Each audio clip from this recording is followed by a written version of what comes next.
Hi, good evening and good afternoon or good morning. I don't know where you are. So this is Chani Sims, and I'm the founder of CISO, and we are here for the International Women's Day.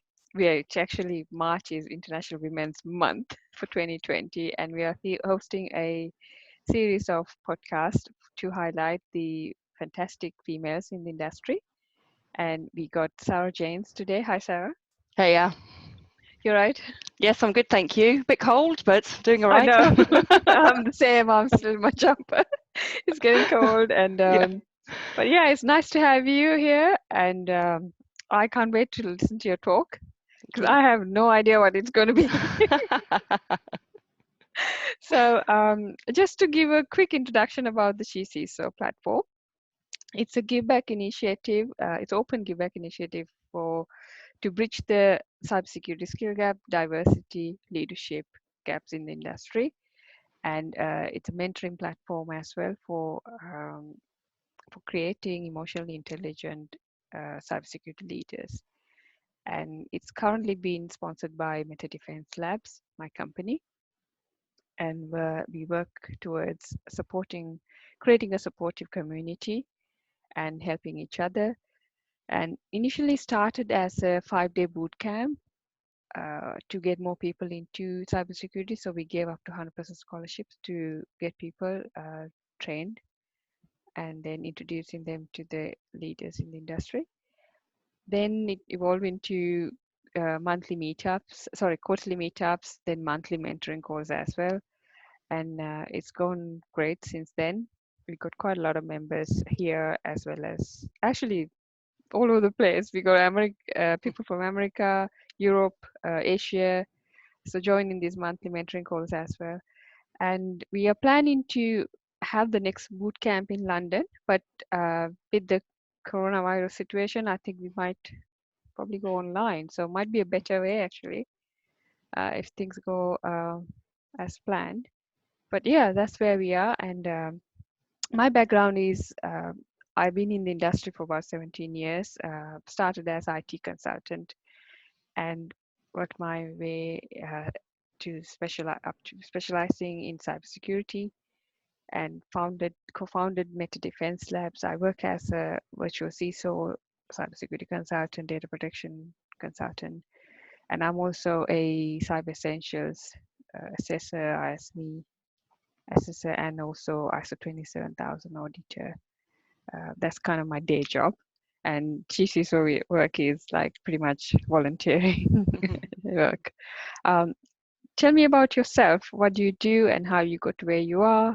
And Yeah, so okay. my name's Sarah Janes. I always say the Janes bit. The Janes bit's the surname because often people tend to call me Jane, but doesn't matter. Call me whatever you like.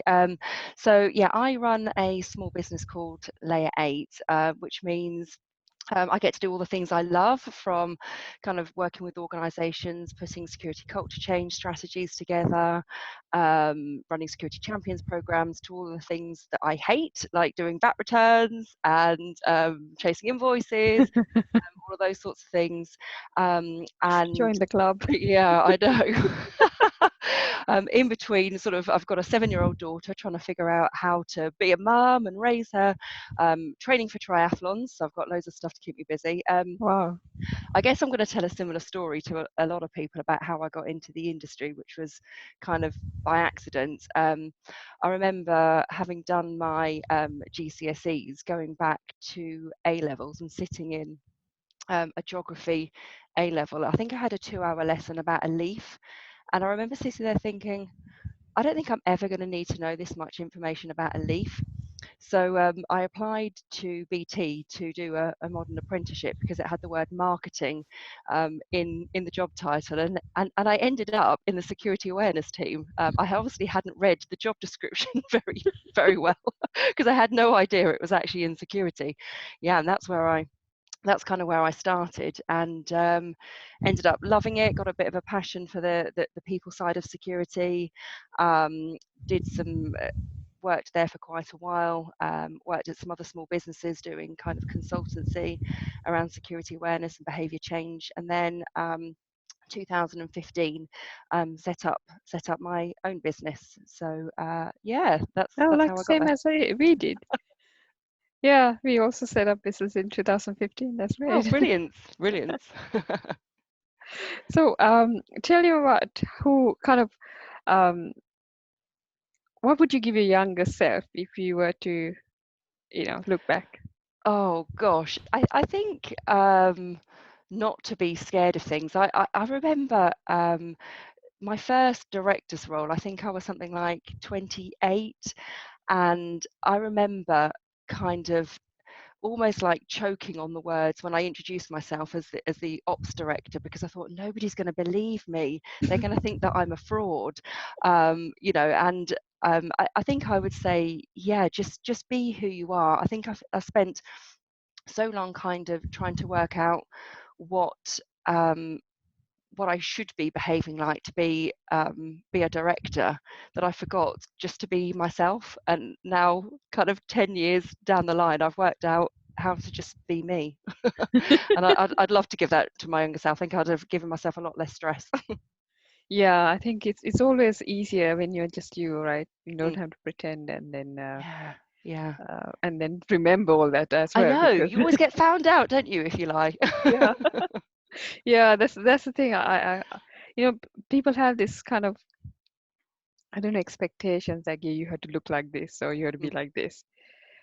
But authenticity doesn't always, get recognized. I think in the mm, past, at least, it was not a feature to have. I remember having this sort of like a not a argument, but it was heading towards that. mm, Someone, a leadership coach, telling me that um, you can't be authentic at workplace, mm, and I was disagreeing to it because that's kind of the perception with some of the people where if you're being authentic or yourself, some people don't like that, at mm. least Yeah, it traditional feels work. like that's changed a lot in the workplace now, and yeah, I wish I'd realised that a long time ago. Yeah, yeah, me too. I mean, I also thought that as well. But hey, yeah, that's good. And what kind of like training career? How did you progress in your career into specializing in what you do now?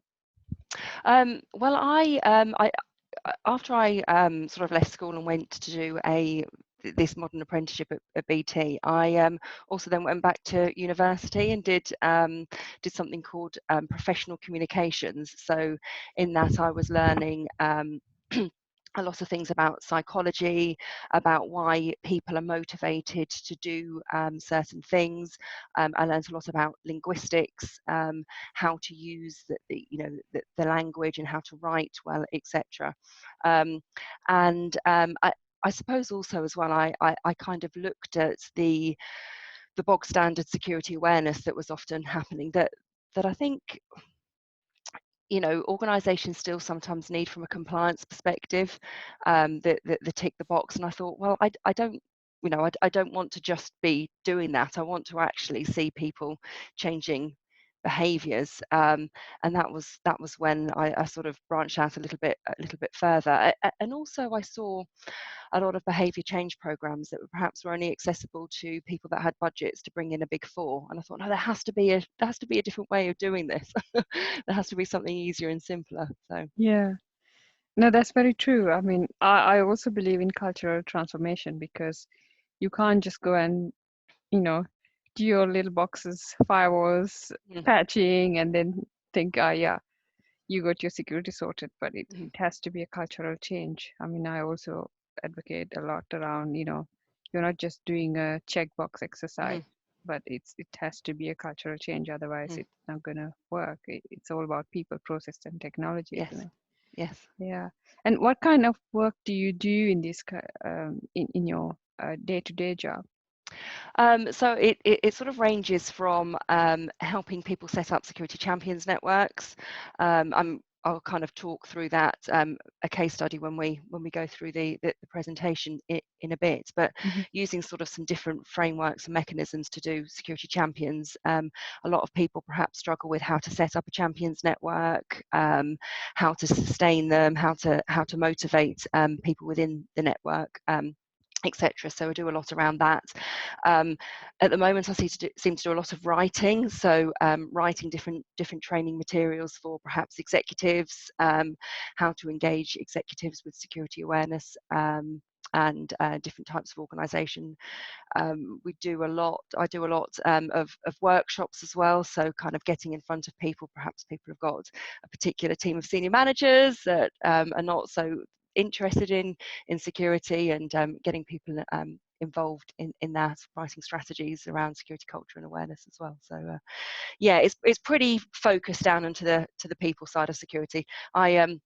I sort of understand the technology, but don't get me to write anything about that.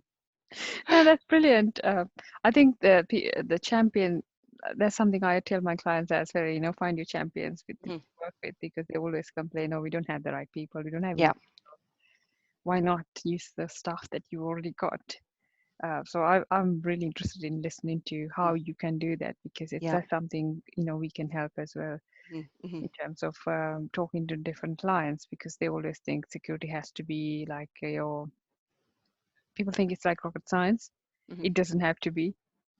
And so if you can get like teams within your team to create that awareness, I think that's the best approach, isn't it? Yeah, exactly. You know, because budgets are always strained, and I think it's difficult to continually get more people or more budget for things. And often people will say to me, "Oh, we'll never get any security champions in our business. People aren't interested." But I've always found them. Always found them. Yes, you'll be so surprised how many people are actually wanting to learn about it, and That's right. people think they don't. But I've gone into companies as well where, why don't you ask people and see, let them decide, and then you end up with people wanting to learn Yeah. about it. Yeah. Yeah. I think businesses should never assume, because having staff cross-trained, especially situations like this now we are in, you never know who's going to get sick next, right? Mm, So having staff cross-trained and knowing about these things, it's always good for companies, I think, for their yes. continuity. Yes. Um, I'm going to shut up now and listen to your talk.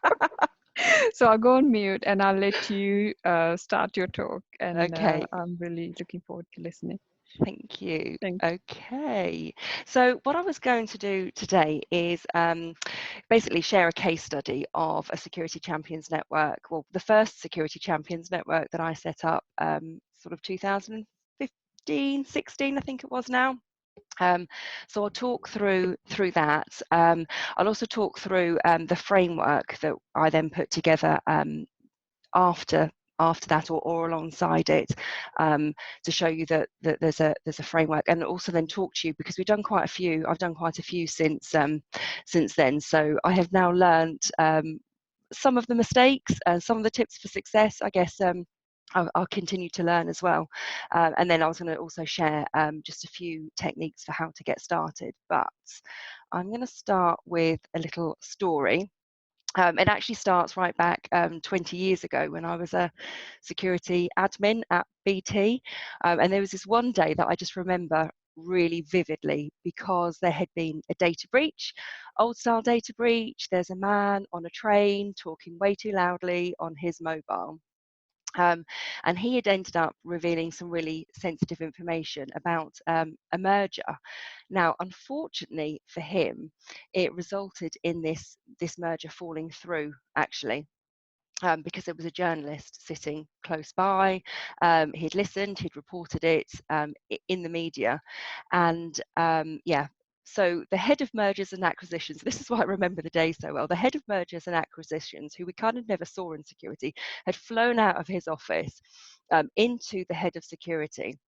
And the head of security and the head of mergers and acquisitions now sitting at my boss's desk, and they're trying to figure out whether they can blame somebody for this. Can they blame the man on the train for revealing this information?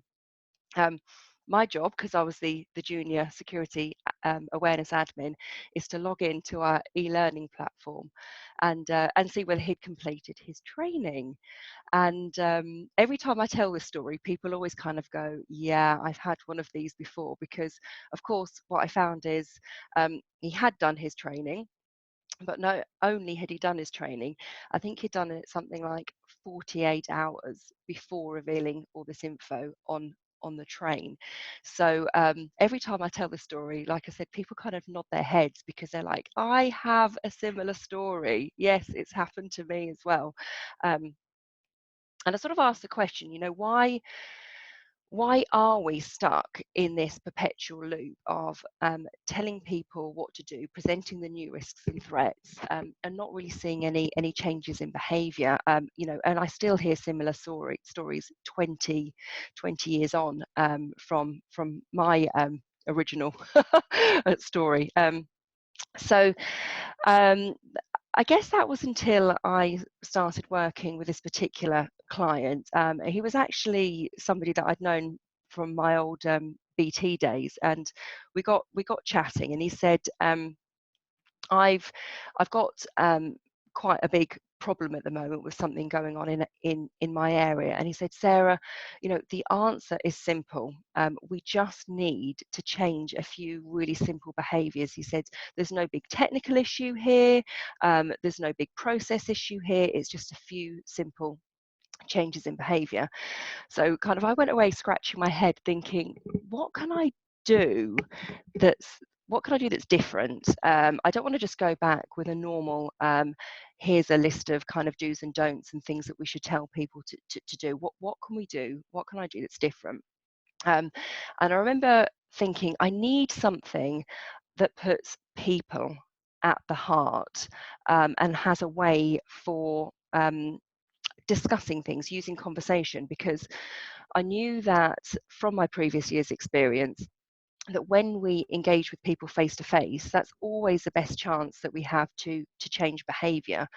But this was an organisation, I think it had 33,000 people. So, I had to have something a little bit more structured than just talk to people about it. And I came across this stat.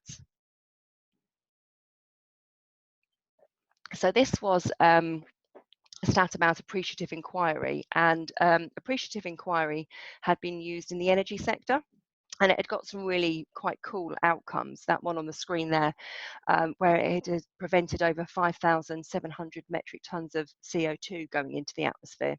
So I was thinking, this is good, but it had never really been used in security. So I'll tell you a bit more about appreciative inquiry. Appreciative inquiry, it's a change model, but it flips traditional change models on the head. So instead of starting off like we often do in security with what are all the problems, what are the weaknesses, what do we need to fix, it starts by discovering what an organisation or a group or a team's strengths are. And it does that through inquiring, as the name suggests, into things like, when things are done really well around here, why is that? And trying to uncover what the unique factors are in an organisation that helps it create its high points. And then once that piece has been done and we really understand, well, what are the strengths, and how do they link to the core values, it asks the group of people to, in appreciative inquiry, we call it dreaming, but most people might call it an aggressive vision. But it asks people, it says, imagine if you went away and came back in 3 years' time, 5 years' time, and everything that you wanted to do had been done.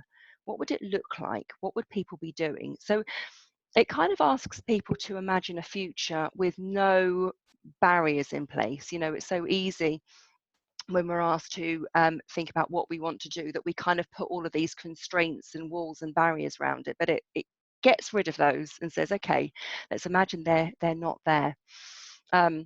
Then the process moves through, and once we've uncovered the strengths and got this dream or vision, it goes through a process of just bit by bit designing and delivering really small changes to move towards that desired future. So that was the model that I was going to use, and I went back to my colleague and said, okay, I think we need to build a network of security champions, and we're going to do it a bit differently. We're going to do it by using Appreciative Inquiry. So just to talk a little bit about security champions, anybody who has security champions will already know that I always say security champions are awesome. And they are awesome because oh, I've clicked too far ahead. I was moving my hands too much on the slide and I hit my keyboard. So yeah, so security champions are really good because they are really good two-way communicators. Not only are they sort of a conduit to pass security messages down into the business, but because they operate at the grassroots, they can also see and hear what's actually happening. And that means they give you a really good, accurate view of risk, not just what's being reported in sort of your SIEM tools and your incident reporting, but what's actually happening at the grassroots. Because they sit at the grassroots of the business as well, they can also instigate change where it really matters. So not just to processes, but to behaviours, to sitting in a team meeting and making a decision about what supplier do we bring on board. Let's integrate security into that decision. To seeing perhaps how people are tailgating or not, to see how people are dealing with phishing emails, at the coalface. And the other great thing about champions is because they are seeing and hearing what people are doing, they can also help with this really difficult question of, can we measure changes in behaviour? And they are able to add some real good qualitative information and statistics into your traditional reporting, because what I often talk about is culture can be measured by what people see, what people say and what people do on a daily basis that demonstrates what's important to them. And security champions are able to view that and see what's happening in an organisation. So yeah, I'll talk you now through this particular organisation and how I use the Appreciative Inquiry method to recruit and sustain, and sort of how we adapted it as a team to be relevant to security. So I remember actually it started off by there was 40 engineers who had been recruited into the security team. And I started off in a room with them. I think it was a cold, rainy day in Birmingham. That's what it was like in my memory, anyway. And there's 40 engineers who had got seconded, and they were looking at me with, honestly, sort of like faces like this. They were absolutely, completely disinterested. And then 48 hours later, this group of people had challenged themselves to recruit over 100 security champions. So it's quite a cool story. So the first task was to do that discovery piece, find out what they really stood for, and we did that by asking them to pair up and interview or talk really to each other about something they felt passionately about. And this was the question. We asked them to tell each other stories about a time their role of protector in the organisation made them feel alive, involved, enthusiastic, committed, etc. And it wasn't a quick conversation. I think they had something like half an hour each. So they had to listen really deeply, really engage, really question, and find out, what was happening. What did people really think and feel? And it was I had to kind of really resist that temptation to go around and facilitate, because when I left them alone, initially it was silent, and I thought, oh my gosh, are they actually going to talk to each other, or have I just had a massive fail here and it's not going to work? But I left probably about 3 or 4 minutes, which is a long time when nobody's talking. And then the conversation started to flow. So an hour later, these groups of people are back in the main room, and I knew it had worked when one guy jumped up and he said about his partner, he said, "Does everybody know Bob? Bob is a hero. Do you know what Bob did for this business?" And he then proceeded to sort of relay this story. Of Bob, who had stopped some security incident happening. He'd actually confronted the. It was a physical security incident. This particular one. He'd actually confronted them, and all over them these stories started to bubble up, and these people were saying, "I had no idea," and it was at that point that I was like, "Ah, yes, we found something here."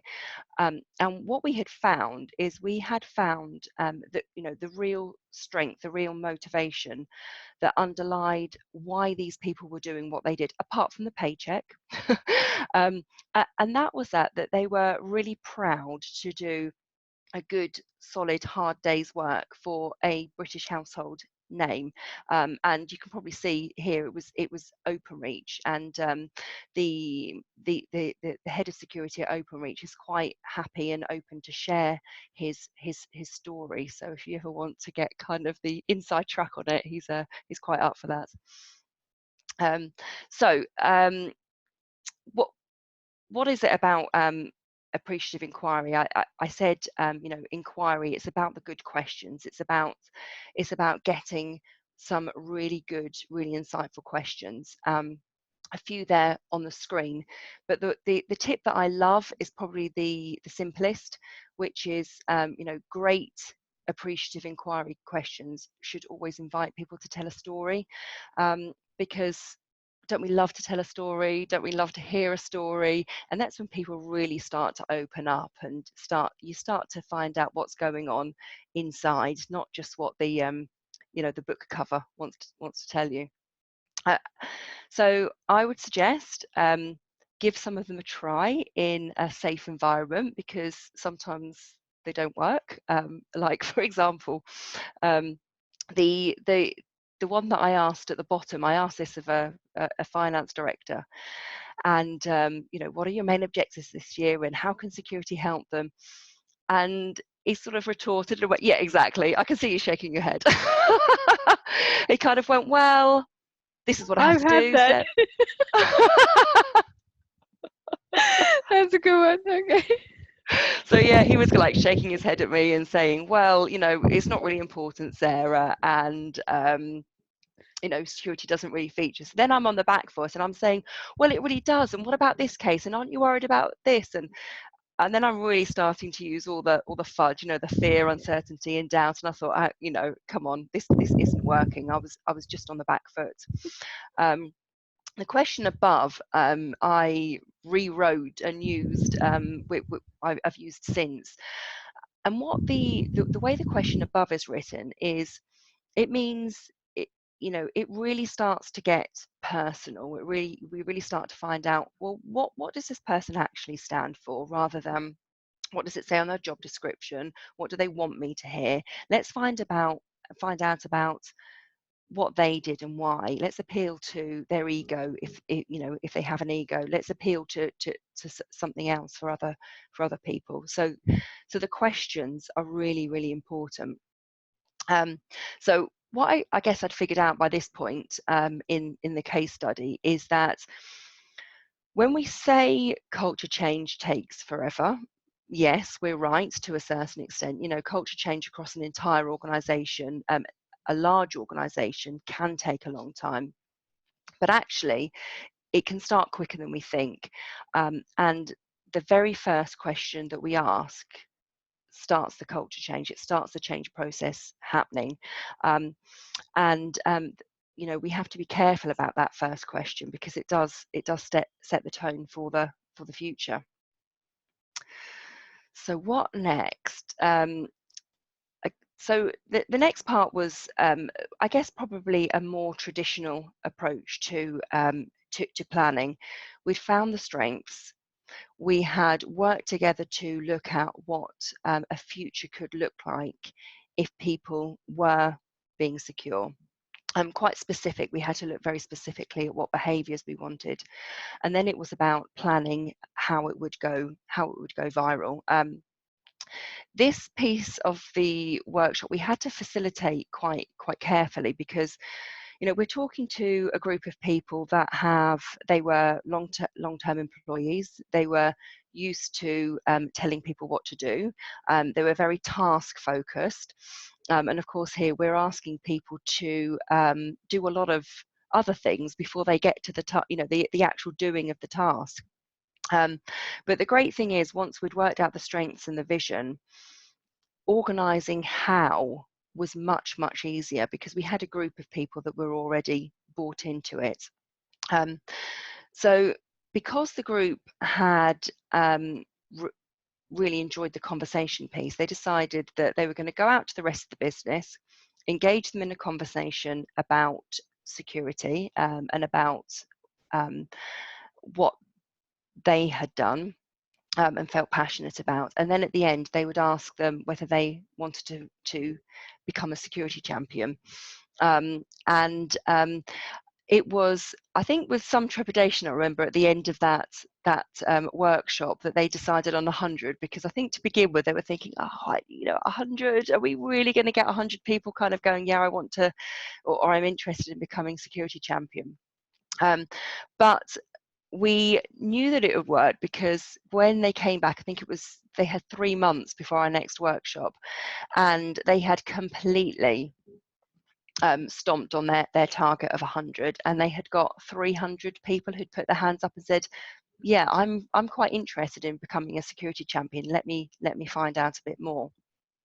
And I guess what we'd discovered by this point is, when we take the time to focus and make a relationship, the outcomes will follow. Quite often in a situation, we're so focused on what we want the outcome to be, and we think we already know what the answer is. We might already know what the answer is, but actually when we take the time to build a relationship, really listen to what people are saying, the results follow, and often they are better and more tangible and more long-standing than if we just stood up in a room, said we need you to do these 5 things.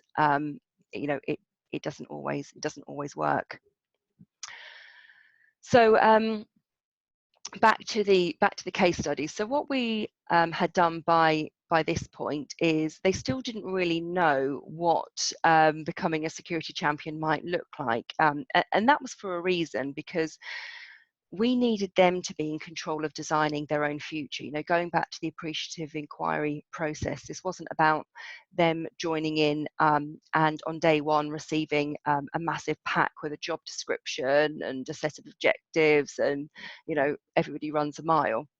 So we invited them to a call where we talked a little bit more about what some of the risks and threats were, what some of the things were that we were looking to achieve, gave them the opportunity to stay or go. Most people chose to stay. And then we organised some local meetups, because there were 300, or even after the call, there were still close to 300 that adopted to get involved with the project. We broke it down into some smaller groups, and they then were responsible with some contacts from security, so it wasn't a complete free-for-all. They designed, well, what does our job description look like? What are we going to call ourselves? What are we going to focus on in our local area? How are we going to do that? How are we going to talk to people about it? And how are we going to keep this conversation going? Are we going to be able to meet up locally, which is really important, the opportunity to get face-to-face with people. So in terms of the outcomes, it had some quite obvious outcomes. I mean, initially people were reporting weaknesses. That was something that had never happened in this organisation, where people are actually calling up and say, I have seen this, which meant that the security team had the opportunity to go and fix it and be very visible and improve their profile. So proactive reporting. But it also had some quite unexpected results. it was starting to improve people's career prospects because they were suddenly becoming visible. I'll tell you a little bit more about some of the things that we did within the Champions Network that allowed that to happen.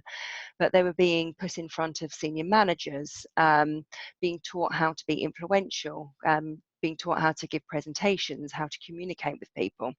So yeah, that meant that they in turn learned how to be more influential, improved career prospects. And then for the first time ever, the security team were actually getting contacted by people that they had never met before, saying, I'd like to become a security champion, how do I get involved? So it had gone viral effectively, which was great.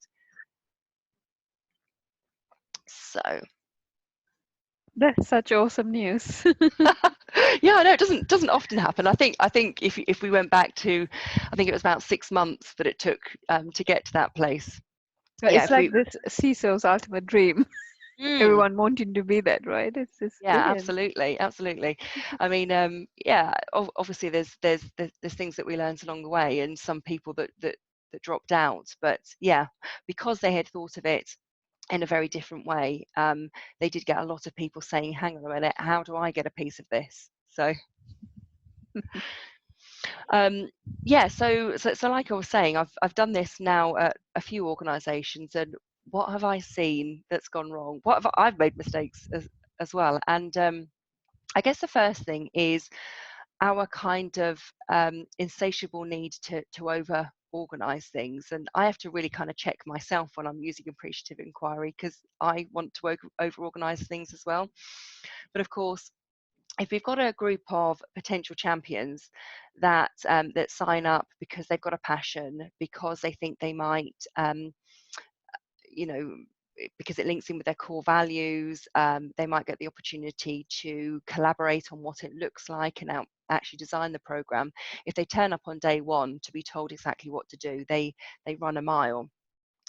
However, we all still feel that we need to write out, this is my champions program, this is what it's going to do, this is what it's going to achieve, this is how I'm going to do it, because that's how we're trained in business, aren't we? We tend not to start very many things unless we know how we're doing them and why. And that presents quite a difficult issue for lots of organisations, is how do we actually get started? You know, if we're going to use the appreciative inquiry model, how do we really get started on a champions program? Because you can't sort of go to your CISO and say, yeah, I want to do a champions program and we're going to find out the strengths, and then yeah, we're going to let them design it themselves. Like, all right, yeah.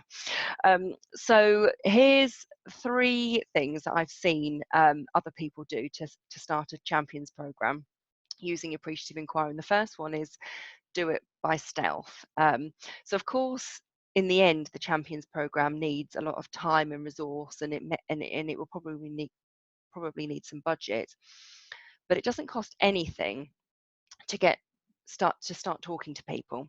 So one of our clients just started talking to people in the coffee queue. She started to build up a conversation with people. I think by the end of the week, she'd got like 3 or 4 people that she said, yeah, I'll buy you a cup of coffee. Let's have a bit of a longer chat about it. After about 4 weeks, this had turned into, she thought, I'm getting enough of a result here to go to my CISO and just say, look, can I have a couple of hours a month to put aside to plan for this, to organise it? And can I buy them all a pizza? And we'll do it over lunch. And that was how the Champions program got going. So senior leadership team didn't find out about it until I think she had something like 100 security champions, and it was already proving really good results. That was when it became official. So it was by stealth to begin with. Um, the second way that I've seen is somebody else's idea. So we all know how this sort of thing works. You know, can we have the idea, but can we plant it on somebody else who can get it done?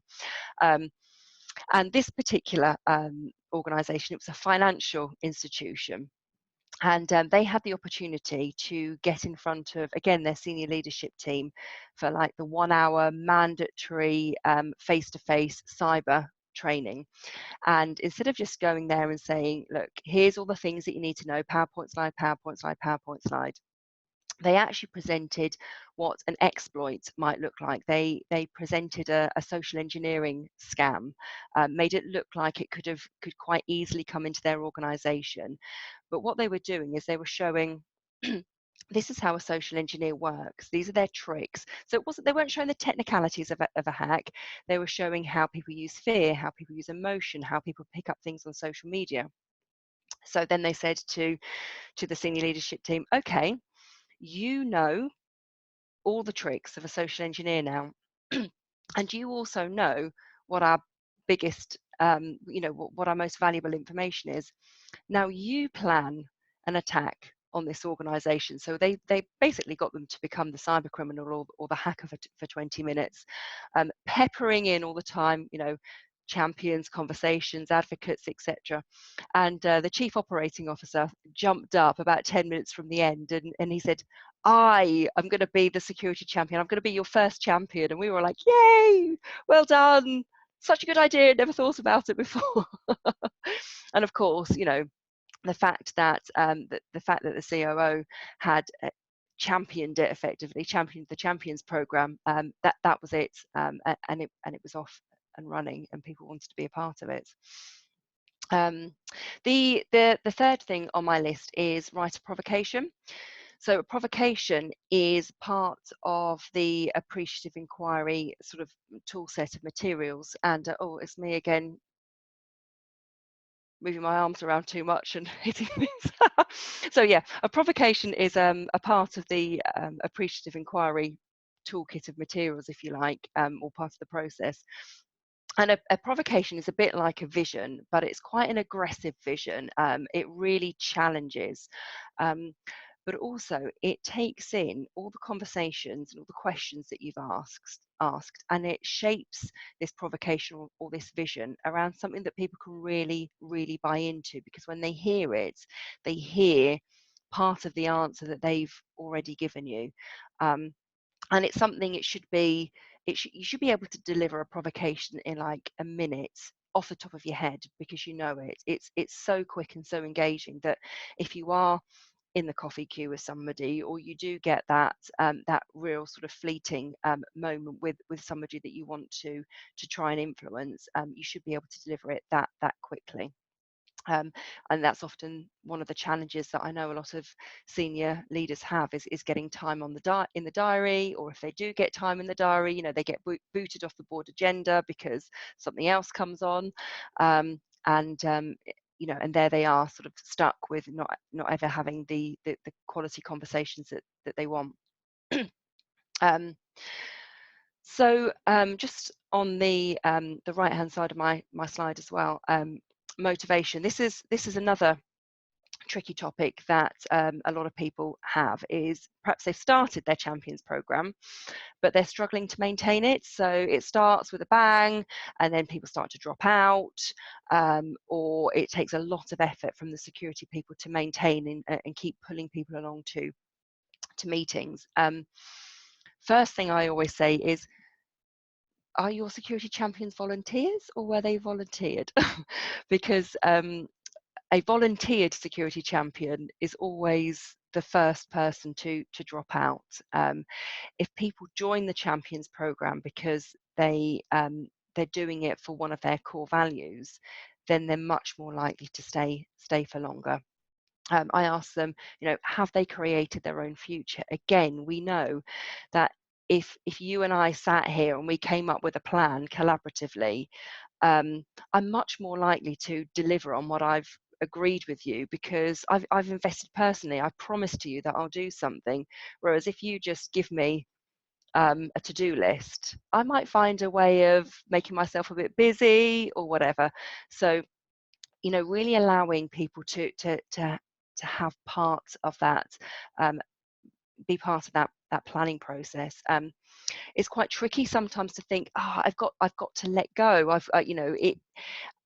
People may not do exactly what I want them to do, and yeah, that is true. But often what we find is the what people can come up with collaboratively, being focused by people in the security team, so they're not just running around doing any old thing, But the fact that security champions know their local area so well, they can often come up with much better solutions than we can on our own insecurity. And then finally, really finding the opportunity to localize and allowing people to meet up.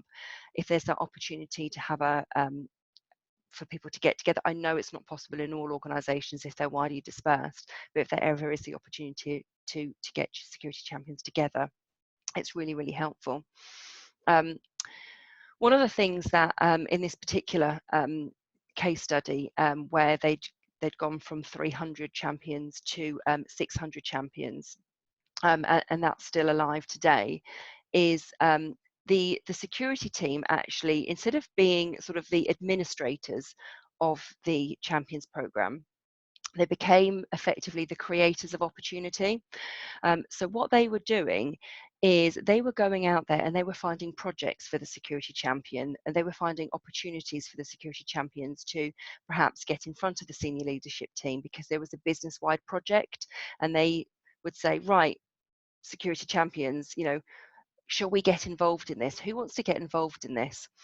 Who wants to have the opportunity to present at this, I don't know, Business Excellence Awards? And what they were also doing then is giving the champions these sort of cross-business skills. So it wasn't just about teaching them how to understand security and how to look at risks and how to talk to people about it. They were also teaching them how to be good influencers, how to present well. Like I said, giving them opportunities in front of senior managers. And that's one of the real reasons that the Champions Programme stuck and went viral, and they had people asking to join, because people were really feeling that this is good for my career prospects. This is something that I want to join in and be a part of. So I guess what I realized sort of in the process of doing this initially, and going back to my original point about why do we sometimes feel that we're stuck in this perpetual loop, and I always say, what I had recognized at this point is it's conversation that is our catalyst for change. And quite often when we're looking at behavior change, cultural change, or even security awareness, we sort of pare it right down to just compliance-based things. We move too much to doing everything online, and if we drop conversation, then we lose our ability to change people's behaviour. That conversation can add the context, it can add the meaning, it can just be that spark that makes people think, oh yeah, I get this, and I want to make a difference. I should probably say here, what I'm not suggesting is that everything is done through conversation, because clearly there's a place, particularly when we're talking about delivering very detailed skills and messages. There, of course, is a place for all of the online materials, but the conversation cannot go. And we've definitely seen the power of that in the Security Champions networks, which is one of the ways that you can create a really good framework to have these local conversations about security right across the business. So the final thing here was just a few little 5 steps if anybody wants to start off their Champions program. This would be my suggestion, 30-day action plan. First of all, have a think about what is it that you want to change, and be really specific about that. Is there a particular behaviour? Is there something that you would want to aspire to? Is it a particular award that you want to get? Let's be very specific about what it is that we want to change. And then spend some time thinking, well, how can I get people talking about this? What's the question or group of questions that will really get people talking? Get people talking outside of just their normal job description and objectives, but you can really start to find and understand people's passion. And then write your vision, incorporating what you've heard, your provocation, if you like. Yeah, try it out on a few people, book a room, start talking, and start changing behaviours, start designing the future. So I just wish everybody good luck. I know there's a lot of people doing security champions programs at the moment, and they can be fantastic. They can be a real asset to the business. Thank you, it says. Thank you, Sarah. That was really good and inspiring as well. Just to find out how many people converted into wanting to be champions. I have a question. How do you measure the cultural change? Okay, so what we look at usually further down the line with security champions is we really try and focus quite heavily on particular behaviours that need to be changed. So if the behaviour is about tailgating, for example, we then talk to the champions and say, how are we going to see whether what we are doing is having an effect on tailgating? And we usually try and split that into two areas. We say, what can you see people doing that demonstrates? Of course, tailgating is quite an easy one. Mm-hmm. And what can you hear people saying about it? And we often try and write a number of things that people can observe or talk to us about, and then the security champions can feed those back through, they can be set up as, I guess, key performance indicators, or those sorts of things, but they're much more about what the security champions are doing and what they're seeing. So it may be that we ask them to collect data on perhaps how many team meetings they've been invited to and how many processes they've helped change, those sorts of things. But they're real quite qualitative metrics that can be added over the top of the traditional sort of quantitative metrics about, how many people are completing e-learning, how many people are answering a question in a particular way. They're more observation and discussion based. All right, thank you. And do you normally provide training to the security champions as well, or do they train themselves? So we get involved in a number of different ways. Some people are quite lucky that they've perhaps got a full-time or a couple of full-time people in their security awareness team. Mm-hmm. So sometimes we're just consulting with the security awareness team and suggesting, this is how you could do it. These are some tools and materials that you could use. But for a lot of organizations, they're kind of like, I just haven't got time to do all of that. So we're actually designing the framework, going out and recruiting the champions, and then talking and training the security champions as well, sort of doing their induction workshops, all based around, I think with security champions, it has to be very tuned to the organization. You can't kind of like pick something off the shelf and just go, there you go. The framework, yes, but the power of the program is the fact that it's really meaningful to an organization. So they always change depending on what's happening in a particular business. Right, thanks. Don't know if you got any questions from the listeners. Let me just check. I got a question. Okay, cool. Go for it, Clive. Hi, Sarah. Hi, Clive. That was a good talk. Thanks for that. I saw one of the slides you mentioned, don't overplan. Mm-hmm. And I subscribe to that same school of thought. But something I've struggled with in that respect is, how do you strike the right balance when you've got a diverse team? Because you've got maybe some project managers who want blow by blow every single step, and then the other extreme where they just want to wing it. So how do you get that right balance? Oh, now that is a tricky question, isn't it? That is a really tricky question. How do you get the right balance? I think it's perhaps about having all different versions of the plan, in terms of, here's my short piece that I can say to people that don't need too much information. And if people need a little bit more, then then there's some detail. However, I hear what you're saying, that if that detail hasn't been designed yet, how do you bring people in who are perhaps feel a little bit nervous?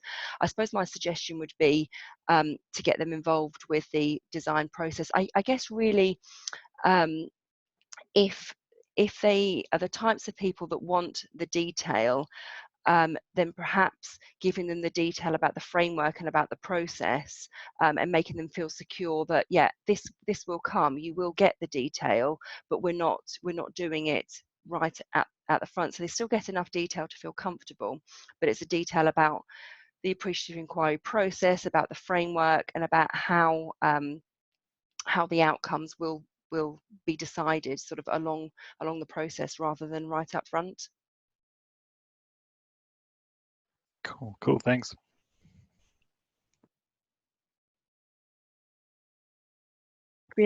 Sorry, can you hear me now? Yes. I think we're reaching our hour, but that was such a lovely speech and a talk, Sarah. Thank you very much. I learned new things as well. This is brilliant. And are there any messages that you want to give out to the wider audience?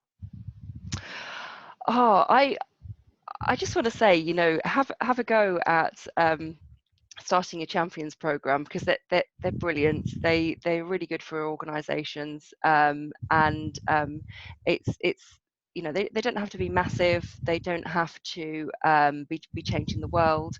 But I think, yeah, start your champions program, and you find ways of having conversations about security right across the business. Thank you. And just wanted to, before we go, want to give a quick reminder about the CISO course. So we have monthly calls on every third Tuesday of the month. If you'd like to join them, just let us know. The email is info@cisisoexec.org, and it's a free community, and you know, the knowledge sharing, meeting people, connecting with people, it's everything planned as give back, so you know, to support the community. So I think next monthly call is tomorrow, actually. I just realized.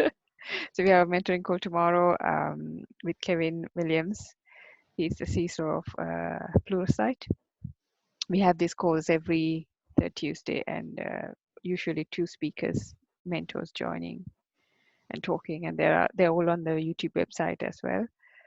And yeah, so keep join us. There's 2 pages on LinkedIn as well. So there's the CISO company page, and there's the CISO group, which is for the chapter members. And we usually have discussions on there, and also any other communications, we have that. And we are also looking into moving to Slack soon, which people can join and contribute. And yeah, so thank you so much again, and keep in touch, and hope to have you in another event as well. Thank you. Really nice talking to you. Thanks, Sarah. Thank you.